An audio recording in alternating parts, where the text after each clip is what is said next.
Hello दोस्तों, आराध्या रस academy के यूट्यूब चैनल में आप सभी का स्वागत है। दोस्तों, राजस्थान उच्च न्यायालय जोधपुर द्वारा आयोजित राजस्थान हाईकोर्ट भर्ती परीक्षा 2025 चतुर्श्रेणी कर्मचारी भर्ती परीक्षा के लिए दोस्तों मॉडल पेपर की टेस्ट सीरीज शुरू की जा रही है, जिसमें आज अपना पहला नंबर का मॉडल पेपर है। दोस्तों, कुल 85 प्रश्न इसमें शामिल किए गए हैं, जिसमें हिंदी के 50 प्रश्न, इंग्लिश के 10 प्रश्न और राजस्थानी संस्कृति व बोलियों से संबंधित 25 प्रश्न है वो इसमें शामिल है। दोस्तों, हूबहू आपको ऐसा ही पेपर है वो परीक्षा में देखने को मिलेगा। हाईकोर्ट में नौकरी अब पक्की समझो। शर्त यही है, रोजाना आपको मेरे साथ में चलना है और रोजाना एक मॉडल पेपर का टेस्ट है वो देना है। दोस्तों, आप प्लेलिस्ट में जाओगे तो वहां पे आपको फोल्डर मिल जाएगा, राजस्थान हाईकोर्ट चतुर्श्रेणी कर्मचारी मॉडल पेपर के नाम से आपको वहां फोल्डर मिलेगा और उसका जो लिंक है वो आपको डिस्क्रिप्शन में मिल जाएगा, तो आप वहां जाकर टेस्ट है वो जरूर दे। दोस्तों, पूर्णतः परीक्षा पैटर्न पर यह आधारित है मॉडल पेपर। आराध्या रस एकेडमी के यूट्यूब चैनल को अगर आपने अभी तक सब्सक्राइब नहीं किया तो सब्सक्राइब जरूर कर लें, बेल आइकन को दबाएं ताकि नोटिफिकेशन है वो आप सभी के पास में निरंतर पहुंचता रहे। क्लास को लाइक नहीं किया तो क्लास को लाइक करें और अपने दोस्तों के पास में शेयर जरूर करें। तो चलिए दोस्तों, शुरू करते हैं आज का अपना ये मॉडल पेपर। देखिए, परीक्षा स्कीम के बारे में मैं आपको बता देता हूँ।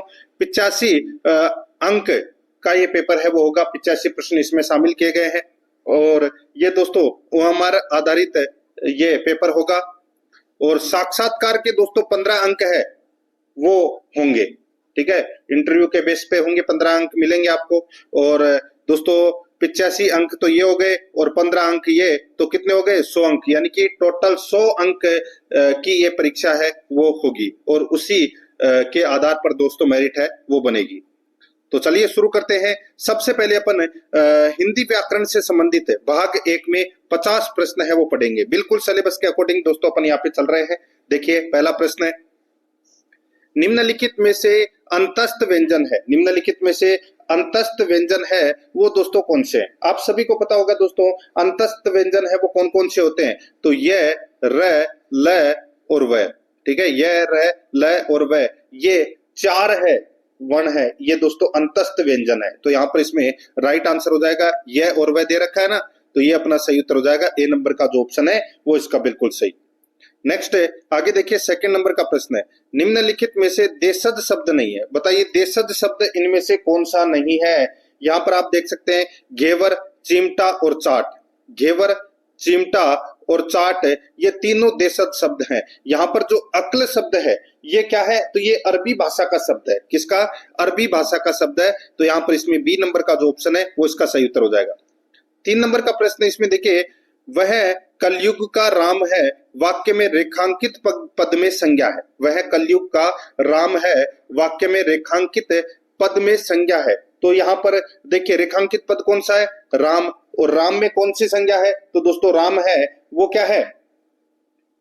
देखिए, कलयुग का राम है तो ये जातिवाचक संज्ञा है दोस्तों, यहाँ पे व्यक्तिवाचक मत कर देना। ठीक है, जातिवाचक संज्ञा है राम की। यहाँ पर दोस्तों विशेषता बताई गई है, तो यहाँ पर इसमें राइट आंसर हो जाएगा वो है जातिवाचक संज्ञा। ए नंबर का जो ऑप्शन है वो इसका बिल्कुल सही उत्तर इसमें हो जाएगा। आगे देखिए, यहाँ पे 4 नंबर का प्रश्न है, वह लड़का जो कल आया था पढ़ने में तेज है, वाक्य में प्रयुक्त सर्वनाम है। वह लड़का जो कल आया था पढ़ने में तेज है, वाक्य में प्रयुक्त सर्वनाम है, तो वो कौन सा सर्वनाम है? तो दोस्तों यहाँ पर देखिए, ये संबंधवाचक सर्वनाम का उदाहरण है दोस्तों, संबंधवाचक सर्वनाम का ये उदाहरण है। सी नंबर का ऑप्शन बिल्कुल सही। नेक्स्ट 5 नंबर का प्रश्न इसमें देखिए, सोहन के पिताजी विदेश गए, वाक्य में प्रयुक्त क्रिया है। सोहन के पिताजी विदेश गए, वाक्य में प्रयुक्त क्रिया है, तो वो कौन सी क्रिया है? तो यहाँ पर इसका जो राइट आंसर हो जाएगा वो है दोस्तों विदेश गए, यानी कि भूतकालिक क्रिया है दोस्तों ये। तो यहाँ पर इसका राइट आंसर हो जाएगा सामान्य भूतकालिक क्रिया है, सामान्य भूतकालिक क्रिया है। यहाँ पर डी नंबर का जो ऑप्शन है वो सही उत्तर हो जाएगा। 6 नंबर का प्रश्न इसमें देखिए, थोड़ा शहद लेकर इधर आओ, थोड़ा शहद लेकर इधर आओ, वाक्य में प्रयुक्त विशेषण है। थोड़ा शहद लेकर इधर आओ, वाक्य में प्रयुक्त विशेषण है, तो वो कौन सा है? तो दोस्तों ये परिमाणवाचक विशेषण है। क्या है? परिणामवाचक विशेषण है, परिणाम वाचक विशेषण। तो यहाँ पर इसमें डी नंबर का ऑप्शन बिल्कुल सही उत्तर हो जाएगा, थोड़ा। ठीक है, तो ये क्या हो जाएगा? परिमाण हो जाएगा। यहाँ पर बी नंबर ऑप्शन सही। 7 नंबर का प्रश्न इसमें देखिए, निहारिका कम बोलती है, वाक्य में प्रयुक्त क्रिया विशेषण है। निहारिका कम बोलती है, वाक्य में प्रयुक्त क्रिया विशेषण है, तो वो कौन सा है? तो वो है दोस्तों इसमें कौन सा, बताइए। तो दोस्तों कम बोलती है, तो कम, ज्यादा, ये क्या है? तो ये परिमाणवाचक है, ठीक है। तो यहाँ पर ये परिमाणवाचक क्रिया विशेषण का ये उदाहरण है। तो यहाँ पर इसमें राइट आंसर हो जाएगा ए नंबर का ऑप्शन, बिल्कुल सही। आगे देखिए 8 नंबर का प्रश्न है, निम्नलिखित में से स्त्रीलिंग शब्द है, निम्नलिखित में से स्त्रीलिंग शब्द है वो कौन सा है? दोस्तों यहाँ पर देखिए बेचारा और बेचारी लगा के आप पता भी कर सकते हैं। दोस्तों यहाँ पर देखिए बबुल है, बबुल है वो क्या है? स्त्रीलिंग शब्द है, ठीक है, स्त्रीलिंग शब्द है बबुल। यहाँ पर सी नंबर का जो ऑप्शन है वो इसका राइट आंसर हो जाएगा, ठीक है। आगे देखिए दोस्तों यहाँ पर 9 नंबर का प्रश्न है, आंखों से आंसू छलक रहे हैं, वाक्य में रेखांकित पद में वचन है। बताइए आंसू शब्द में कौन सा वचन है? तो आंसू शब्द है, इसके अंदर दोस्तों ये बहुवचन है, आंसू है वो क्या है? बहुवचन है। तो यहाँ पर इसमें राइट आंसर हो जाएगा बी नंबर का जो ऑप्शन है वो सही उत्तर हो जाएगा, बहुवचन। आगे देखिए 10 नंबर का प्रश्न है, रोहित ने पानी पिया, वाक्य में कौन सा कारक है? रोहित ने पानी पिया, वाक्य में कौन सा कारक है? तो दोस्तों यहाँ पर इसका राइट आंसर हो जाएगा रोहित ने। तो दोस्तों इसमें कर्ता कारक का ये क्या है? उदाहरण है। यहाँ पर ए नंबर का जो ऑप्शन है वो इसका बिल्कुल सही उत्तर हो जाएगा, कर्ता कारक का ये क्या है? उदाहरण, ए नंबर ऑप्शन सही। 11 नंबर का प्रश्न इसमें देखिए, लड़के ने गीत गाया होगा, लड़के ने गीत गाया होगा, वाक्य किस काल का उदाहरण है? लड़के ने गीत गाया होगा, वाक्य किस काल का उदाहरण है? तो दोस्तों ये संदिग्ध भूतकाल का ये क्या है? उदाहरण है, संदिग्ध भूतकाल का। यहाँ पर डी नंबर का जो ऑप्शन है वो सही उत्तर हो जाएगा, संदिग्ध भूतकाल का ये उदाहरण है। आगे देखिए 12 नंबर का प्रश्न है, इसमें देखिए ब्रहन नेत्र शब्द में संधि है। दोस्तों ब्रहन नेत्र शब्द में कौन सी संधि है? तो दोस्तों इसमें व्यंजन संधि का प्रयोग हुआ है। किसका? व्यंजन संधि का प्रयोग हुआ है। यहाँ पर दोस्तों बृहत, बृहत प्लस नेत्र, ठीक है। तो यहाँ पर इसमें राइट आंसर क्या हो जाएगा? बी नंबर ऑप्शन सही। नेक्स्ट आगे देखिए यहाँ पे 13 नंबर का प्रश्न है, चमवग शब्द का सही संधि विच्छेद होगा। चमवग शब्द का दोस्तों सही संधि विच्छेद है वो क्या हो जाएगा? तो ये हो जाएगा चमू प्लस अंग, चमू प्लस अंग।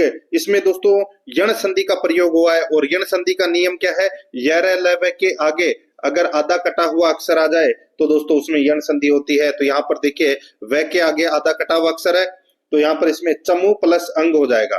तो यहाँ पर सी नंबर का ऑप्शन बिल्कुल सही। 14 नंबर का प्रश्न इसमें देखिए, निम्नलिखित में से गुण स्वर संधि का उदाहरण है। बताइए गुण स्वर संधि का उदाहरण कौन सा है? तो दोस्तों यहाँ पर इसका राइट आंसर हो जाएगा, देखिए जहां पर भी आपको एक मात्रा दिख जाए उसमें लगभग 90% है वो गुण स्वर संधि का प्रयोग होता है दोस्तों उसमें, ठीक है। तो किसमें है? तो मंदोदरी में। तो दोस्तों मंद प्लस उदरी, मंद प्लस उदरी, इसमें गुण स्वर संधि का दोस्तों प्रयोग हुआ है। तो यहाँ पर इसमें ए नंबर का ऑप्शन बिल्कुल सही। 15 नंबर का प्रश्न इसमें देखिए, प्रातः स्मरण शब्द में संधि है। प्रातः स्मरण शब्द में कौन सी संधि है? तो दोस्तों इसमें प्रातः है, ठीक है, प्रातः है, विसर्ग लग जाएगा दोस्तों इसमें प्लस स्मरण। तो यहाँ पर कौन सी संधि है? तो इसमें विसर्ग संधि का प्रयोग हुआ है। यहाँ पर डी नंबर का ऑप्शन बिल्कुल सही उत्तर। 16 नंबर का प्रश्न इसमें देखिए, सप्रसंग शब्द में समास है। सप्रसंग शब्द में कौन सा समास है? तो दोस्तों इसमें प्रसंग सहित, प्रसंग सहित दोस्तों इसमें अवयवी भाव समास है। कौन सा? अवयवी भाव समास है। डी नंबर का ऑप्शन राइट आंसर हो जाएगा। 17 नंबर का प्रश्न इसमें देखिए, प्रश्नाकुल शब्द का सही समास विग्रह होगा। प्रश्नाकुल शब्द का सही समास विग्रह यानी कि प्रश्न से आकुल या प्रश्न से व्याकुल भी आप बोल सकते हैं। तो यहाँ पर इसमें करण तत्पुरुष समास का क्या हुआ है? प्रयोग हुआ है। तो प्रश्न से आकुल हो जाएगा इसमें, प्रश्न से आकुल, ठीक है, ए नंबर ऑप्शन सही। 18 नंबर का प्रश्न इसमें देखिए, नवागंतुक शब्द में समास है। नवागंतुक शब्द में कौन सा समास है? तो दोस्तों नव है जो आगंतुक, नव है जो आगंतुक, यानी कि दोस्तों इसमें कर्मधारय समास का प्रयोग हुआ है नवागंतुक में। तो यहाँ पर इसमें बी नंबर का ऑप्शन बिल्कुल सही उत्तर हो जाएगा। 19 नंबर का प्रश्न इसमें देखिए, निम्नलिखित में से किस विकल्प में शब्द और उससे संबंधित समास सुमेलित नहीं है? किस विकल्प में शब्द व उससे संबंधित समास सुमेलित नहीं है? दोस्तों इसमें देखिए राजद्रोह है। राजद्रोह में दोस्तों यानी कि राज से द्रोह, तो इसमें आपादान तत्पुरुष समास का प्रयोग हुआ है, तो दोस्तों बिल्कुल सही है। सर्वव्याप्त, दोस्तों सर्वव्याप्त यानी कि सर्व में व्याप्त, इसमें अधिकरण तत्पुरुष समास का प्रयोग हुआ है, बिल्कुल सही बात है।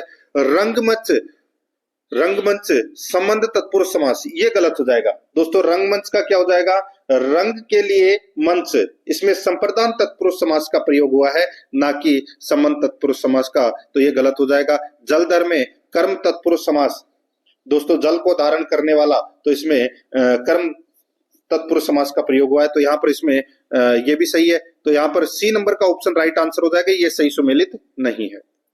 आगे देखिए 20 नंबर का प्रश्न है, दुष्परिणाम शब्द में उपसर्ग है, बताइए इसमें कौन सा उपसर्ग है। तो दोस्तों इसके अंदर देखिए, इसके अंदर दुष् उपसर्ग लगा हुआ है, ठीक है, दुष् उपसर्ग लगा हुआ है। यहाँ पर सी नंबर का ऑप्शन राइट आंसर हो जाएगा।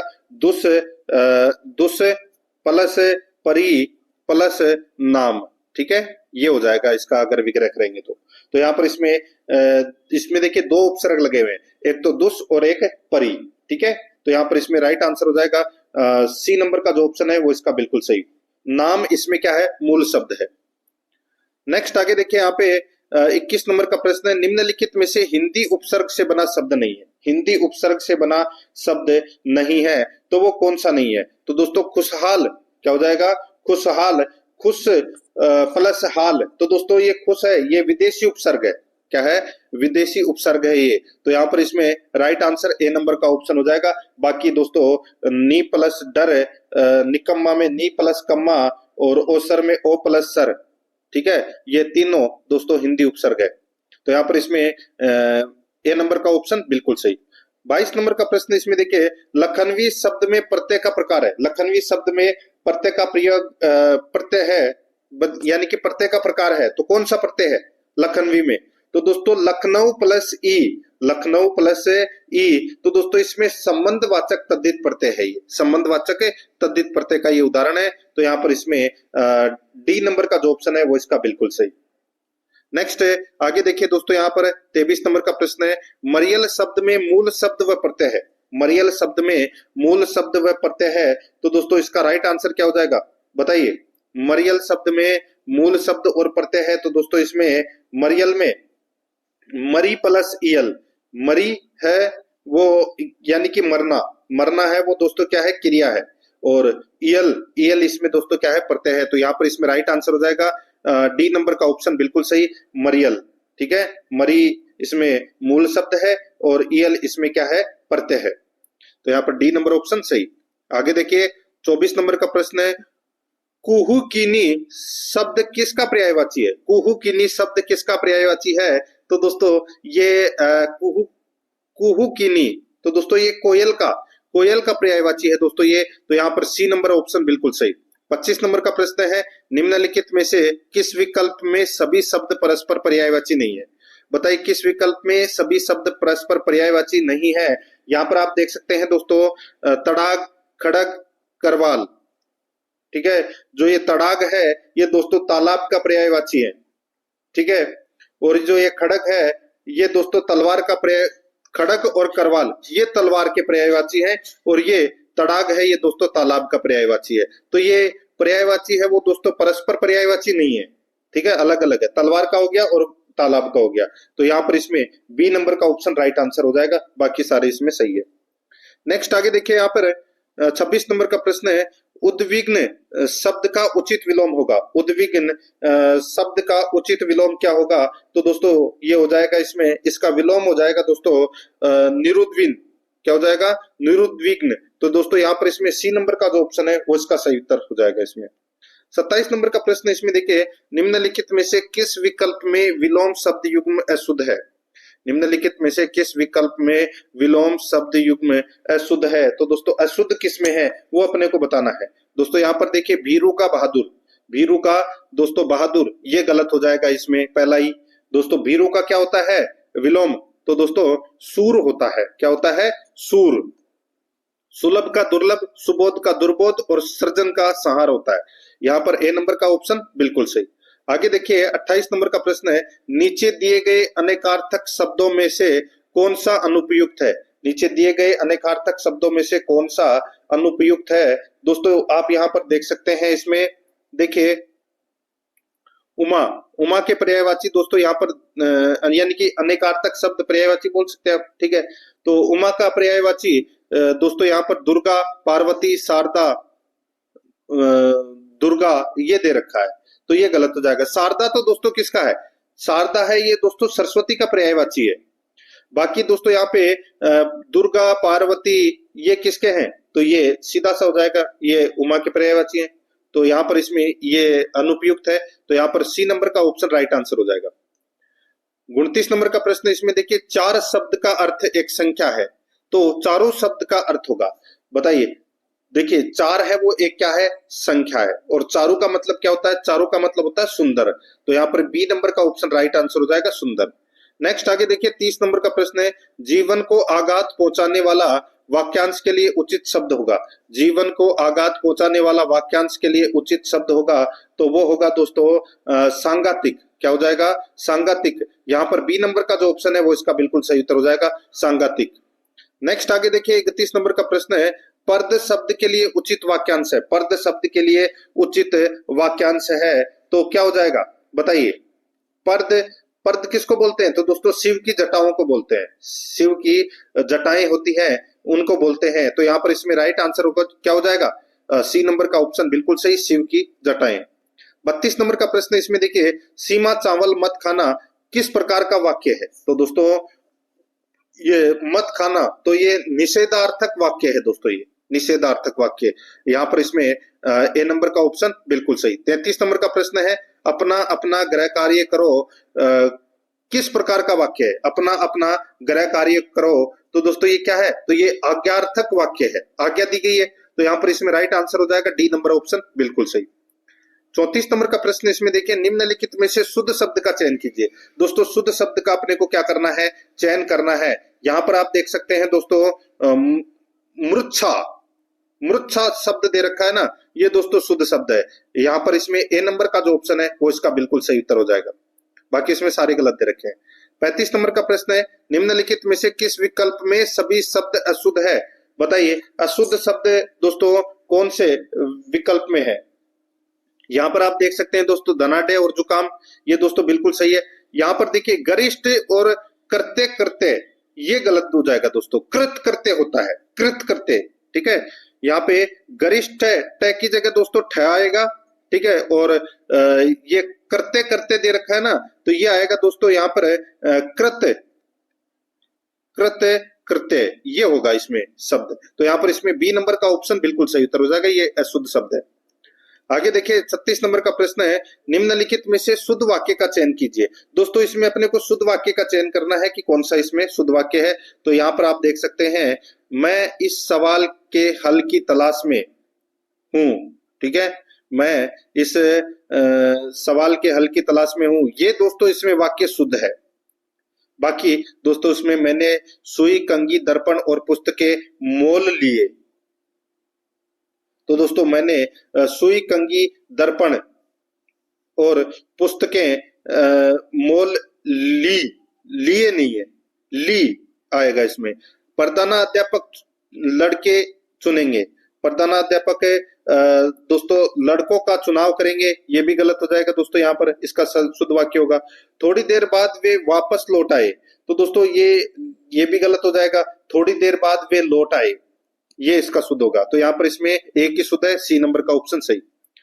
37 नंबर का प्रश्न इसमें देखिए, निम्नलिखित में से अशुद्ध वाक्य का चयन कीजिए। अशुद्ध वाक्य कौन सा है? तो दोस्तों यहाँ पर देखिए, मैं इसका यह अर्थ नहीं लगाता जो आप लगाते हैं, ठीक है, ये क्या है दोस्तों? शुद्ध वाक्य है, बिल्कुल सही है।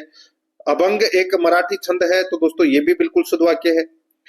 उनके हर काम में प्रखर बुद्धि प्रकट होती है, ये भी शुद्ध वाक्य है। यहाँ पर देखिए 2 वर्षों के बीच भारत और ब्रिटेन के बीच कटुता उत्पन्न हो गई, तो 2 वर्षों के बीच, ये गलत हो जाएगा, के बीच नहीं, तो 2 वर्षों में भारत और ब्रिटेन के बीच यानी कि कटुता उत्पन्न हो गई। तो यहाँ पर 2 वर्षों के बीच, ये गलत हो जाएगा, 2 वर्षों में होगा यहाँ पे। तो यहाँ पर ये अशुद्ध वाक्य हो जाएगा, डी नंबर का ऑप्शन बिल्कुल सही। आगे देखिए मित्रों, यहाँ पर 38 नंबर का प्रश्न है, किंतु परंतु, लेकिन, इसलिए इत्यादि समुच्चय बोधक शब्दों के पूर्व किस विराम चिन्ह का प्रयोग है वो किया जाता है।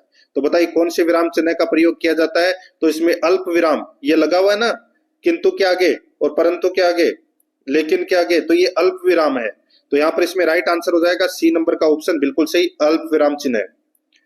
39 नंबर का प्रश्न इसमें देखिए, कठिन शब्दों को स्पष्ट करने हेतु, कठिन शब्दों को स्पष्ट करने हेतु किस विराम चिन्ह का प्रयोग किया जाता है। तो दोस्तों बताइए, तो इसका राइट आंसर हो जाएगा वो है कोष्टक चिन्ह का प्रयोग है वो किया जाता है। यहाँ पर ए नंबर का ऑप्शन बिल्कुल सही, कोष्टक चिन्ह का प्रयोग है वो किया जाता है।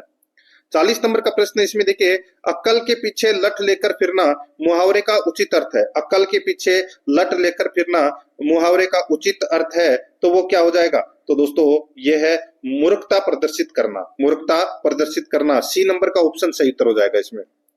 41 नंबर का प्रश्न इसमें देखिए, मारा जाना अर्थ के लिए उचित मुहावरा है। मारा जाना अर्थ के लिए उचित मुहावरा कौन सा है। तो दोस्तों मारा जाना यानी कि काम आना, क्या हो जाएगा, काम आना। तो यहाँ पर इसमें डी नंबर का ऑप्शन बिल्कुल सही, काम आना। 42 नंबर का प्रश्न इसमें देखिए, उल्टी पट्टी पढ़ाना मुहावरे का उचित अर्थ है। उल्टी पट्टी पढ़ाना मतलब गलत शिक्षा देना। यहाँ पर इसमें सी नंबर का ऑप्शन बिल्कुल सही उत्तर हो जाएगा, गलत शिक्षा देना। 43 नंबर का प्रश्न इसमें देखिए, गंदी लिखावट है भावार्थ के लिए उचित लोकोक्ति है। गंदी लिखावट यानी कि दोस्तों लिखे ईसा पढ़े मूसा, लिखे ईसा पढ़े मूसा यानी कि गंदी लिखावट। तो यहाँ पर ये लोकोक्ति है वो फिट बैठती है दोस्तों इसके लिए। यहाँ पर ए नंबर का ऑप्शन बिल्कुल सही। 44 नंबर का प्रश्न इसमें देखिए, सुत ने कपास जुलाहे से लठमल टक्का लोकोक्ति का भावार्थ है। सुत ने कपास जुलाहे से लठमल ठट्टा। तो दोस्तों यहाँ पर इसका लोकोक्ति का भावार्थ है वो क्या है। तो वो है अकारण विवाद, अकारण विवाद। बी नंबर का जो ऑप्शन है वो इसका सही उत्तर हो जाएगा। आगे देखिए, अंधा क्या जाने बसंत बहार लोकोक्ति का भावार्थ है। अंधा क्या जाने बसंत बहार लोकोक्ति का भावार्थ है। तो दोस्तों इसका राइट आंसर क्या हो जाएगा। तो दोस्तों वो हो जाएगा इसमें, अभोग्य वस्तु का आनंद नहीं लिया जा सकता। यहाँ पर ए नंबर का ऑप्शन राइट आंसर हो जाएगा, अभोग्य वस्तु का आनंद नहीं लिया जा सकता। 46 नंबर का प्रश्न इसमें देखिए, निरामिष शब्द में उपसर्ग है। निरामिष शब्द में उपसर्ग कौन सा है। तो दोस्तों इसमें निर उपसर्ग है, ठीक है, निर प्लस आमिष। तो यहाँ पर इसमें ए नंबर का ऑप्शन बिल्कुल सही उत्तर हो जाएगा, निर। 47 नंबर का प्रश्न है इसमें देखिए, निम्नलिखित में से किस शब्द में एक से अधिक उपसर्ग है। एक से अधिक उपसर्ग दोस्तों किसमें है। तो दोस्तों यहाँ पर आप देख सकते हैं निर्विमान, दोस्तों निर्विमान। तो इसमें एक तो उपसर्ग लगा हुआ है दोस्तों निर, कौन सा है, निर उपसर्ग हो जाएगा दोस्तों इसमें, और एक हो जाएगा दोस्तों इसमें अभी, ठीक है, निर प्लस अभी प्लस मान। तो इसमें निर और अभी ये दो उपसर्ग लगे हुए हैं। तो यहाँ पर इसमें सी नंबर का ऑप्शन राइट आंसर हो जाएगा। नेक्स्ट है 48 नंबर का प्रश्न है, इक प्रत्यय से बना शब्द नहीं है। इक प्रत्यय से बना शब्द कौन सा नहीं है। तो दोस्तों यहाँ पर देखिए, पत्रिका, पत्रिका पत्र प्लस इका, इका प्रत्यय लगा हुआ है दोस्तों, इसमें इक नहीं लगा हुआ। तो यहाँ पर इसमें बी नंबर का ऑप्शन बिल्कुल सही, बाकी सभी में इक लगा हुआ है। मास प्लस इक, भाषा प्लस इक और काया प्लस इक, ठीक है। नेक्स्ट आगे देखिए, 49 नंबर का प्रश्न, निम्नलिखित में से इक प्रत्यय से बना अशुद्ध शब्द है। इक प्रत्यय से बना अशुद्ध शब्द कौन सा हो जाएगा। दोस्तों यहाँ पर आप देख सकते हैं, देखिए सामाजिक में तो समाज प्लस इक, भौमिक में हो जाएगा दोस्तों भूमि प्लस इक, ठीक है, देविक में हो जाएगा दोस्तों यहाँ पर देव प्लस इक, और पक्षिक में दोस्तों, पक्षिक में कौन सा है। तो पक्षिक नहीं होता, पाक्षिक होता है, ठीक है, पाक्षिक होता है दोस्तों, पाक्षिक, ठीक है। पाक्षिक में दोस्तों पक्ष प्लस इक ये होता है। तो इसमें इक प्रत्यय तो लगा हुआ, लेकिन यहाँ पे पक्षिक शब्द नहीं होता, पाक्षिक होता है। तो ये गलत हो जाएगा, डी नंबर का ऑप्शन बिल्कुल सही। 50 नंबर का प्रश्न इसमें देखिए, निम्नलिखित में से किस विकल्प में सभी शब्द परस्पर पर्यायवाची है। परस्पर पर्यायवाची दोस्तों किसमें है। तो यहाँ पर देखिए, विशिक सहायक सर, विशिक सहायक सर। तो दोस्तों इसमें ये सी नंबर का जो ऑप्शन है वो इसका राइट आंसर हो जाएगा। ये तीनों के तीनों है ये दोस्तों बाण के पर्यायवाची हैं। किसके, बाण के पर्यायवाची हैं। यहाँ पर सी नंबर ऑप्शन बिल्कुल सही। अब अपन दोस्तों भाग 2 के अंदर इंग्लिश ग्रामर से संबंधित 10 प्रश्न है वो पढ़ेंगे, बिल्कुल सिलेबस के अकॉर्डिंग अपन चल रहे हैं दोस्तों। 51 नंबर का प्रश्न है, इसमें देखिए choose the correct tense from, खालिस्तान भरना है टेंस का प्रयोग करते हुए। My brother to school every day by bus, बताइए खालिस्तान में क्या आएगा दोस्तों। इसमें देखिए my brother to school every day by bus, तो इसमें सिंपल प्रेजेंट टेंस में दोस्तों ये वाक्य है, और इसके लिए दोस्तों किसका प्रयोग होगा, इसके लिए दोस्तों गोज का प्रयोग होगा। My brother goes to school every day by bus, तो यहाँ पर बी नंबर का जो ऑप्शन है वो इसका बिल्कुल सही उत्तर हो जाएगा। आगे देखिए दोस्तों, यहाँ पर 52 नंबर का प्रश्न है, choose the correct question tag. दोस्तों खालिस्तान भरना है, इसमें देखिए let's go for a walk, आगे क्या आएगा वो अपने को बताना है। देखिए जब वाक्य लेट्स से शुरू होता है तो उसका क्वेश्चन टैग हमेशा शैल वी होता है, क्या होता है, शैल वी। तो यहाँ पर इसमें राइट आंसर हो जाएगा बी नंबर का ऑप्शन बिल्कुल सही, शैल वी। 53 नंबर प्रश्न, इसमें देखिए choose the correct conjunction, choose the correct conjunction, तो दोस्तों इसमें देखिए सी वर्कड हार्ड सी फेल्ड, सी वर्कड हार्ड सी फेल्ड, तो दोस्तों इसमें क्या आएगा, तो इसमें आएगा दोस्तों ऑल थॉट, क्या आएगा, ऑल थॉट का प्रयोग होगा, ठीक है। यानी कि दो विपरीत विचारों को जोड़ने के लिए दोस्तों ऑल थॉट का प्रयोग है वो किया जाता है। तो यहाँ पर इसमें वर्कड हार्ड और फेल्ड ये क्या है, ये एक दूसरे के विपरीत है, तो यहाँ पर इसमें बी नंबर का ऑप्शन बिल्कुल सही। 54 नंबर का प्रश्न, इसमें देखिए fill in the blank with the suitable preposition, preposition का प्रयोग करना है दोस्तों अपने को। यहाँ पे देखिए the principal is angry the students for being late, the principal is angry the students for being late, तो दोस्तों यहाँ पर देखिए देखिए जब हम किसी व्यक्ति से नाराज होते हैं तो उसके लिए एंग्री विथ का प्रयोग है वो करते हैं, एंग्री विथ का प्रयोग होगा दोस्तों, यहाँ पर इसमें विथ आएगा, ए नंबर का ऑप्शन बिल्कुल सही। 55 नंबर का प्रश्न है, इसमें देखिए चूज द करेक्ट सिनोनिम, यानी कि दोस्तों अपने को समानार्थक शब्द बताना है। तो यहाँ पर देखिए उम्मीद, बताइए उम्मीद, तो उम्मीद का मतलब होता है हवा में नमी होना, ठीक है, और इसका दोस्तों सिनोनिम है यानी कि समानार्थक शब्द है वो क्या हो जाएगा, वो हो जाएगा दोस्तों वेट, क्या हो जाएगा, वेट। तो यहाँ पर इसमें बी नंबर का ऑप्शन बिल्कुल सही। नेक्स्ट आगे देखिए यहाँ पे 56 नंबर का प्रश्न है, वन वर्ड सब्स्टिट्यूशन, दोस्तों वन वर्ड अपने को बताना है। देखिए a speech delivered without preparation, a speech delivered without preparation, यानी कि दोस्तों आप बोल सकते हैं कि बिना तैयारी के दिया गया भाषण, तो उसको क्या बोलते हैं, तो उसको बोलते हैं एक्सटेम्पोर, क्या बोलते हैं, एक्सटेम्पोर बोलते हैं। यहाँ पर इसमें सी नंबर का ऑप्शन बिल्कुल सही उत्तर हो जाएगा।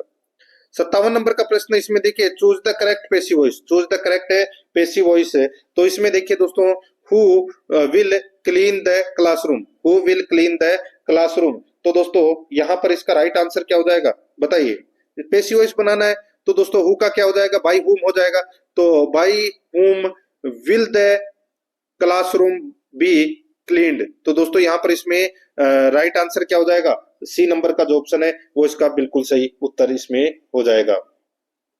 आगे देखिए 58 नंबर का प्रश्न है, चूज द करेक्ट स्पेलिंग, दोस्तों अपने को सही स्पेलिंग का चयन करना है, तो सही स्पेलिंग कौन सी हो जाएगी, यहाँ पर देखिए जो नेसेसरी शब्द दे रखा है NECESSARY, ये स्पेलिंग दोस्तों इसमें बिल्कुल सही है, यहाँ पर बी नंबर का ऑप्शन बिल्कुल सही उत्तर हो जाएगा, ठीक है। आगे देखिए यहाँ पे 59 नंबर का प्रश्न है, इसमें देखिए identify the sentence with correct comparative adjective usage, दोस्तों अब इसके अंदर देखिए सेंटेंस कौन सा सही है वो अपने को यहाँ पर बताना है जिसमें एडजेक्टिव का प्रयोग है वो सही किया गया है।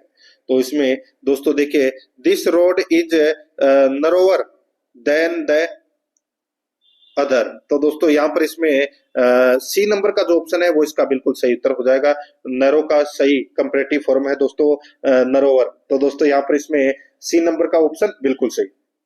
आगे देखिए दोस्तों यहाँ पे choose the correct indirect speech from, sentence देखिए Rita said I am baking a cake, तो दोस्तों यहाँ पर देखिए डायरेक्ट में एम बेकिंग है वो प्रेजेंट कंटिन्यूअस हो जाएगा, तो इनडायरेक्ट में क्या हो जाएगा, तो दोस्तों रिपोर्टिंग वर्ब सेड पास्ट में है।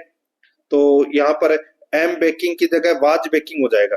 क्या हो जाएगा? Was baking. तो यहाँ पे Rita said that she was baking a cake. तो यहाँ पर सी नंबर का ऑप्शन बिल्कुल सही।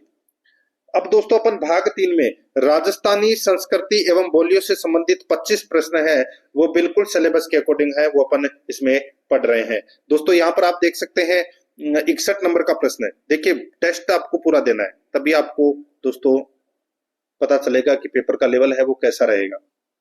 और रोजाना आपको मेरे साथ में चलना है। आप प्लेलिस्ट में जाओगे तो वहां पे आपको फोल्डर मिल जाएगा, राजस्थान हाईकोर्ट चतुर्श्रेणी कर्मचारी मॉडल पेपर के नाम से आपको वहां फोल्डर मिल जाएगा, और उसका लिंक है वो आपको डिस्क्रिप्शन में मिल जाएगा।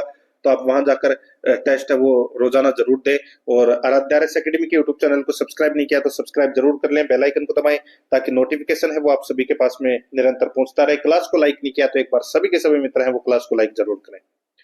देखिए 61 नंबर का प्रश्न है, निम्नलिखित में से कौन सा किला गढ़बीठली के नाम से जाना जाता है?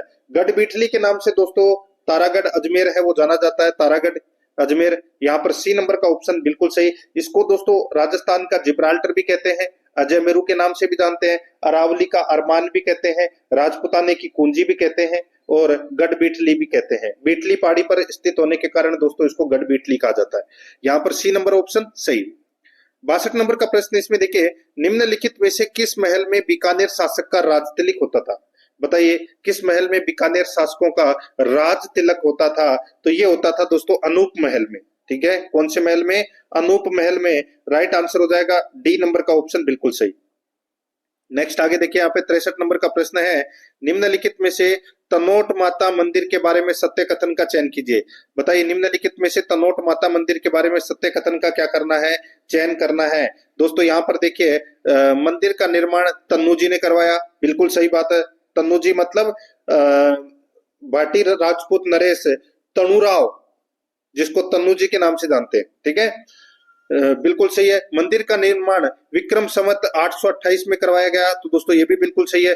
तनोट माता को हिंगलाज माता का पुनर्जन्म माना जाता है, तो दोस्तों ये भी बिल्कुल सही है। तो यहाँ पर इसका राइट आंसर क्या हो जाएगा? उपरोक्त सभी ये इसमें बिल्कुल है, सही है। दोस्तों जैसलमेर से करीब 120 किलोमीटर की दूरी पर यह तनोट माता का मंदिर है वो स्थित है। यहाँ पर डी नंबर ऑप्शन बिल्कुल सही। 64 नंबर का प्रश्न इसमें देखिए, भित्ति चित्रों के लिए प्रसिद्ध झाला की हवेली कहाँ स्थित है? बताइए झाला की हवेली कहाँ पर है? तो दोस्तों ये कोटा में है झाला की हवेली। यहाँ पर ए नंबर का ऑप्शन बिल्कुल सही, कोटा में है। 65 नंबर का प्रश्न इसमें देखिए, जोधपुर में स्थित जसवंतथड़े का निर्माण किसकी स्मृति में करवाया गया? बताइए जसवंतथड़ा का जो निर्माण है वो किसकी स्मृति में करवाया गया? तो इसका राइट आंसर हो जाएगा वो है दोस्तों जसवंत सिंह द्वितीय के द्वारा दोस्तों इसका निर्माण है वो करवाया गया था। और ये मेहरानगढ़ की तलहटी में स्थित है दोस्तों, इसे मारवाड़ का ताजमहल कहते हैं। तो यहाँ पर इसमें सी नंबर का जो ऑप्शन है वो इसका बिल्कुल सही उत्तर इसमें हो जाएगा। ठीक है, आगे देखिए 66 नंबर का प्रश्न है, निम्नलिखित में से किस चित्र शैली में पशु पक्षियों का सर्वाधिक चित्रण किया गया? पशु पक्षियों का सर्वाधिक चित्रण है वो दोस्तों कौन सी शैली में किया गया है? तो ये तो सभी को पता होगा दोस्तों, बूंदी शैली में किया गया है। बी नंबर का जो ऑप्शन है वो इसका बिल्कुल सही। नेक्स्ट आगे देखिए, यहाँ पे निम्नलिखित में से कौन से लोक देवता राजस्थान के पंचपीर लोक देवता में शामिल नहीं है? आपने कहावत तो सुनी होगी दोस्तों, पाबू हड़बू रामदेव मांगलिया मेहा, पांचों पीर पदार्थ गोगा जी जेहा। तो दोस्तों इसमें रामदेव जी आते हैं, गोगा जी आते हैं, पाबू जी आते हैं, हड़बू जी आते हैं और मेहा जी आते हैं। ठीक है, लेकिन इसमें तेजा जी नहीं आती पंचपीरों में। यहाँ पर ए नंबर का ऑप्शन राइट आंसर हो जाएगा। 68 नंबर का प्रश्न है, निम्नलिखित में से किस देवी को शिशु रक्षक लोक देवी माना जाता है? शिशु रक्षक लोक देवी दोस्तों किसको माना जाता है? तो दोस्तों ये महामाया माता को। यहाँ पर इसमें दोस्तों डी नंबर का जो ऑप्शन है वो इसका बिल्कुल सही उत्तर हो जाएगा, महामाया माता। ठीक है, आगे देखिए दोस्तों, यहाँ पर इसमें 69 नंबर प्रश्न है, निम्नलिखित को सुमेलित कीजिए। एक तरफ संत है, दूसरी तरफ जन्म स्थान है। देखिए संत रामदास जी का जो जन्म है दोस्तों, संत रामदास जी का जन्म है वो दोस्तों कहां पर हुआ था? तो ये हुआ था बीकमकोर गांव जोधपुर में। बीकमकोर गांव जोधपुर में इनका जन्म है वो हुआ था। जसनाथ जी का जो जन्म है वो दोस्तों कब हुआ था? सॉरी कहाँ हुआ था? तो इनका जन्म है वो दोस्तों कतरियासर बीकानेर में हुआ था। कहां पर हुआ था? कतरियासर बीकानेर में। ठीक है, 1482 ईस्वी में। और दरियाव जी का जन्म है वो दोस्तों जेतारण ब्यावर में हुआ था। ठीक है, और चरणदास जी का जन्म है वो दोस्तों डेहरा गांव अलवर में इनका जन्म हुआ था। तो यहाँ पर इसमें राइट आंसर क्या हो जाएगा, 4321। 4321 कौन से ऑप्शन में है, तो यहाँ पर देखिए पहला ही नंबर का ऑप्शन है वो अपना इसमें सही उत्तर हो जाएगा। 70 नंबर का प्रश्न इसमें देखिए, कूद नृत्य निम्नलिखित में से किस जनजाति द्वारा किया जाता है। कूद नृत्य दोस्तों ये नृत्य है, ये ग्रासिया जनजाति के स्त्री पुरुषों द्वारा किया जाने वाला युगल नृत्य है। तो यहाँ पर इसमें ए नंबर का ऑप्शन राइट आंसर हो जाएगा, ग्रासिया। आगे देखिए 71 नंबर का प्रश्न है, नौटंकी के संदर्भ में निम्नलिखित में से कौन सा कथन सही नहीं है। नौटंकी के संदर्भ में निम्नलिखित में से कौन सा कथन सही नहीं है, वो दोस्तों अपने को यहाँ पर बताना है। यहाँ पर देखिए नौटंकी का मंचन सबसे पहले बुरीलाल ने किया और इसे सामाजिक समारोह में प्रस्तुत किया जाता है, बिल्कुल सही बात है दोस्तों, ठीक है। दूसरा देखिए, भरतपुर में नौटंकी को हाथरस शैली में प्रस्तुत किया जाता है और यह स्त्री और पुरुष दोनों द्वारा किया जा सकता है। तो दोस्तों ये भी कथन बिल्कुल सही है। तीसरा देखिए दोस्तों, इसमें नाथुराम की मंडली ने भरतपुर और धौलपुर के क्षेत्र में नौटंकी को प्रसिद्ध किया और प्रमुख वाद्य यंत्रों में शहनाई और सारंगी शामिल नहीं है। ये गलत दे रखा है दोस्तों। इसमें देखिए नगाड़ा, सारंगी, शहनाई, डफली, इन वाद्य यंत्रों का दोस्तों इसमें क्या किया जाता है, प्रयोग किया जाता है। ये प्रसिद्धि तो इसमें बिल्कुल सही है, भरतपुर व धौलपुर के क्षेत्र में दोस्तों नथाराम की मंडली ने दोस्तों प्रसिद्धि दिलाई है, लेकिन यहाँ पे नहीं है शब्द है वो गलत दे रखा है इसमें। तो इसलिए ये सी नंबर वाला ऑप्शन है वो इसमें गलत हो जाएगा। आगे देखिए, नौटंकी का मंचन अमर सिंह राठौड़ और आला उदल जैसे ऐतिहासिक पात्रा पर आधारित है और इसे विशेष रूप से मेलों और उत्सवों में प्रस्तुत किया जाता है, बिल्कुल सही बात है। तो इसमें अपने को असत्य कथन बताना था, सी नंबर का ऑप्शन राइट आंसर हो जाएगा इसमें। 72 नंबर का प्रश्न इसमें देखिए, पटेलिया, बिच्छियो और माछर क्या है, बताइए दोस्तों। पटेलिया, बिच्छियो, लालर, माछर ये क्या है, तो दोस्तों ये पर्वतीय क्षेत्र के लोकगीत है ये। तो यहाँ पर इसमें राइट आंसर हो जाएगा राजस्थानी लोकगीत, बी नंबर ऑप्शन बिल्कुल सही। 73 नंबर का प्रश्न है, निम्नलिखित में से कौन सा वाद्य यंत्र वीणा के समान होता है जिसमें 2 तुम्बे और 4 तार लगे होते हैं। तो दोस्तों इसका राइट आंसर हो जाएगा वो है इसमें जंतर वाद्य यंत्र है वो वीणा के समान होता है और इसमें 2 तुम्बे और 4 तार होते हैं। तो यहाँ पर इसमें राइट आंसर हो जाएगा बी नंबर ऑप्शन सही। नेक्स्ट आगे देखिए, यहाँ पे 74 नंबर का प्रश्न है, निम्नलिखित में से कौन सा सही सुमेलित नहीं है। कौन सा इसमें सही सुमेलित नहीं है, तो दोस्तों यहाँ पर देखिए ब्रज महोत्सव है वो कहाँ मनाया जाता है। दोस्तों यहाँ पर अलवर दे रखा है, गलत हो जाएगा दोस्तों। ये ब्रज महोत्सव है ये कामा, भरतपुर और डीग क्षेत्र में बड़ी धूमधाम से दोस्तों ये मनाया जाता है, ठीक है। गिरिसम महोत्सव माउंट आबू में मनाया जाता है, हाथी महोत्सव जयपुर में मनाया जाता है, मरु महोत्सव जैसलमेर में मनाया जाता है। तो यहाँ पर इसमें ए नंबर का ऑप्शन बिल्कुल सही। 75 नंबर का प्रश्न इसमें देखिए, निम्नलिखित में से किस दुर्ग की सुदृढ़ भौगोलिक स्थिति के कारण अबुल फजल ने लिखा कि और दुर्ग नंगे हैं जबकि यह बख्तरबंद है। बताइए कौन से दुर्ग के बारे में दोस्तों अबुल फजल ने लिखा कि और दुर्ग है वो सब नंगे हैं लेकिन यह बख्तरबंद दुर्ग है। तो यहाँ पर इसमें राइट आंसर हो जाएगा रणथंभौर दुर्ग के बारे में कहा था दोस्तों। यहाँ पर इसमें सी नंबर का ऑप्शन बिल्कुल सही। 76 नंबर का प्रश्न है, निम्नलिखित में से किस माह में कजली तीज का त्योहार मनाया जाता है। कजली तीज का त्योहार दोस्तों भाद्रपद कृष्णा तृतीया को मनाया जाता है ये। यहाँ पर बी नंबर का ऑप्शन बिल्कुल सही। 77 नंबर का प्रश्न इसमें देखिए, निम्नलिखित को सुमेलित कीजिए। दोस्तों यहाँ पर एक तरफ पगड़ी के प्रकार दे रखे हैं और दूसरी तरफ है अपने को बताना है कि कौन से मास या कौन से ऋतु में कौन सी पगड़ी है वो पहनी जाती है। यहाँ पर देखिए मोठड़े की पगड़ी है दोस्तों, मोठड़े की पगड़ी है ये विवाह के अवसर पर पहनी जाती है यानी कि विवाह उत्सव पर। और मदील पगड़ी है दोस्तों, ये मदील पगड़ी है ये दशहरे पर पहनी जाती है दोस्तों ये। और लहरिया पगड़ी दोस्तों, लहरिया पगड़ी है ये श्रावण मास में पहनी जाती है ये। और कसुम्बी पगड़ी है ये शीत ऋतु में पहनी जाती है। तो यहाँ पर इसमें राइट आंसर क्या हो जाएगा 4321, 4321 यानी कि अपना इसमें ए नंबर का ऑप्शन बिल्कुल सही। नेक्स्ट आगे देखिए 78 नंबर का प्रश्न है, तिमणिया नामक आभूषण शरीर के किस भाग पर पहना जाता है। दोस्तों ये तिमणिया आभूषण है ये किस भाग में पहना जाता है, तो ये गले का आभूषण है दोस्तों। ये किसका, गले का आभूषण है। सी नंबर का ऑप्शन बिल्कुल सही, गले का आभूषण है। आगे देखिए 79 नंबर का प्रश्न है, निम्नलिखित में से थेवा कला के बारे में असत्य कथन का चयन कीजिए। थेवा कला दोस्तों, ये थेवा कला है ये प्रतापगढ़ की प्रसिद्ध है और इस कला का प्रारंभ नाथूजी सोनी ने किया। तो दोस्तों बिल्कुल सही बात है, ठीक है। नाथूजी सोनी ने किया था। थेवा कला को वर्ष 2014 में भौगोलिक संकेत यानी कि जीआई टैग है वो प्राप्त हुआ, तो ये गलत हो जाएगा। क्या पूछा है? असत्य कथन का पूछा है ना। तो दोस्तों बिल्कुल सही है, 2014 में तो प्राप्त हुआ था थेवा कला को। ठीक है, इसका प्रारंभ नाथूजी सोनी ने किया था, ये भी बिल्कुल सही है। इस कला में काले कांच पर सोने का सूक्ष्म चित्रांकन किया जाता है।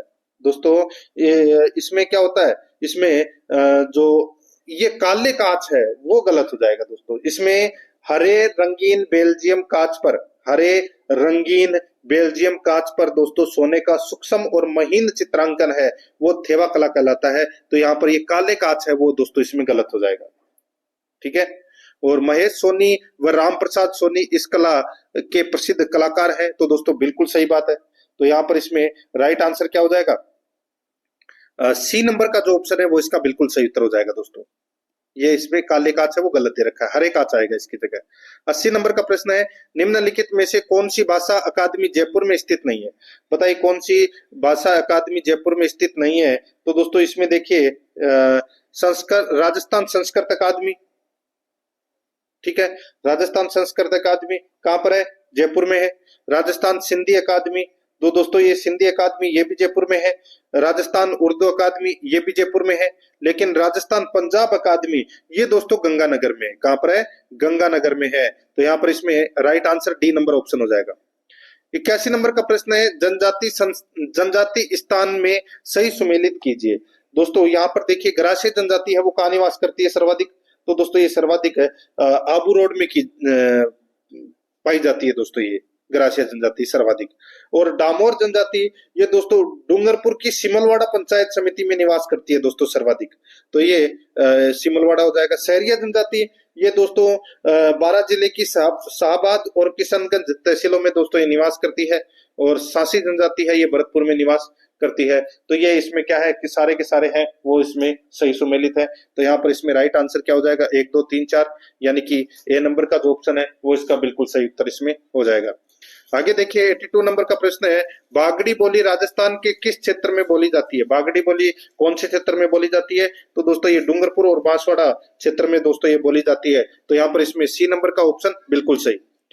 83 नंबर का प्रश्न इसमें देखिए, लीलटास, निग्रंथ, सतवादी, शबद, लीक लिकोड़ा तथा मिंजर आदि पुस्तकों के रचनाकार कौन है? तो दोस्तों इन पुस्तकों के जो रचनाकार है वो है मणि मधुकर। कौन है? तो दोस्तों यहां पर देखिए क्या पूछा गया है, लीलटास, ठीक है, निग्रंथ, सतवादी, शबद, लीक लिकोड़ा और मिंजर। ठीक है, ये कन्हैयालाल सेठिया की दोस्तों रचना है, कन्हैयालाल सेठिया की। तो यहाँ पर इसमें ए नंबर का जो ऑप्शन है वो इसका राइट आंसर हो जाएगा। कन्हैयालाल सेठिया की ये क्या है? प्रसिद्ध रचनाएं हैं। नेक्स्ट आगे देखिए यहाँ पे 84 नंबर का प्रश्न है, निम्नलिखित में से कौन सी रचना मणि मधुकर द्वारा रचित नहीं है? मणि मधुकर द्वारा रचित नहीं है।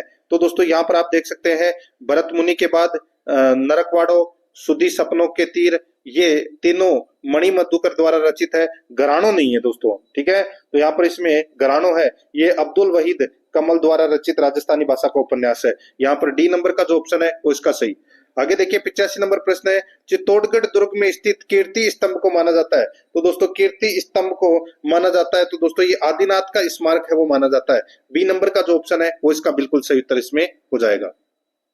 तो दोस्तों इसी के साथ मैंने आपको ये राजस्थान हाईकोर्ट चतुर्थ श्रेणी कर्मचारी भर्ती परीक्षा के लिए मॉडल पेपर है वो कंप्लीट करवा दिया है। और आप प्लेलिस्ट में जाओगे तो वहां पे आपको फोल्डर मिल जाएगा, राजस्थान हाईकोर्ट चतुर्थ श्रेणी कर्मचारी मॉडल पेपर के नाम से आपको वहां फोल्डर मिल जाएगा, और उसका लिंक है वो आपको डिस्क्रिप्शन में मिल जाएगा। तो आप वहां जाकर मॉडल पेपर का टेस्ट है वो अवश्य दें। रोजाना आपको मेरे साथ में चलना है। और अध्यारस एकेडमी के यूट्यूब चैनल को सब्सक्राइब जरूर करें, बेल आइकन को दबाएं, क्लास को लाइक और अपने दोस्तों के पास में शेयर जरूर करें। मिलते हैं दोस्तों नेक्स्ट क्लास में। जय हिंद, जय भारत।